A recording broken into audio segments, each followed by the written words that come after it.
পর্যন্ত আলহামদুলিল্লাহ শক্তভাবে মজবুত আমাদেরকে এই পর্যন্ত রাখছে এবং কথা এবং কাজের সাথে আমরা মিল পাইছি। আমাদের মধ্যে এই ৩৩ বছরে কোনো চাঁদাবাজি নাই, কোনো গুন্ডামি নাই, কোনো কি নাই, আমাদের কোনো রেকর্ড নাই। এরকম বলতে পারবে যে এই অনুষ্ঠানে গিয়া তারা মারামারি করছে।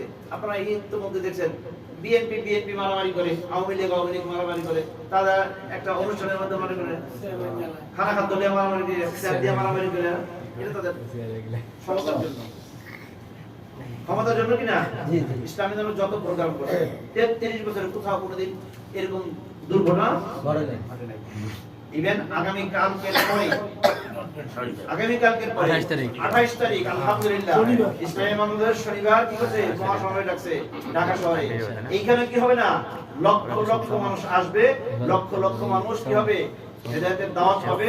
আর কি হবে, লক্ষ লক্ষ এখানে উপস্থিত হয়ে বাংলাদেশ সরকারকে যে ঘোষণা দিবে, বর্তমান পেশা বুঝুন দায়িত্ব ছিলেন, তারা যে ঘোষণা দিবে এই ঘোষণার পর ইস্তেকামত থেকে কাজ করবে ইনশাআল্লাহ।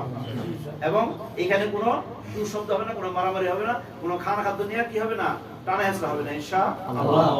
আমরা যদি এই ঘোষটা আমাদের মধ্যে আসে, তাহলে আমি অবশ্যই আমার নিজের পক্ষ থেকে দায়িত্ব পালন করব, আমার পরিবারকে বলবো যে শান্তি যদি থাকতে হয়, শান্তিতে যদি থাকতে হয়, তাহলে ইসলামী আন্দোলনের বিকল্প অন্য কিছু নাই। সুতরাং বর্তমান সময়ে বাংলাদেশে যদি সামনে নির্বাচন হয়, শান্তিপূর্ণ নির্বাচন, আপনি আমরা সবাই এই শান্তির পক্ষে ভোট দেব, ইসলামের পক্ষে থাকবো ইনশাআল্লাহ। আমাদেরকে বোঝার এবং এর উপর কাজ করার তৌফিক দান করেন। আমিন।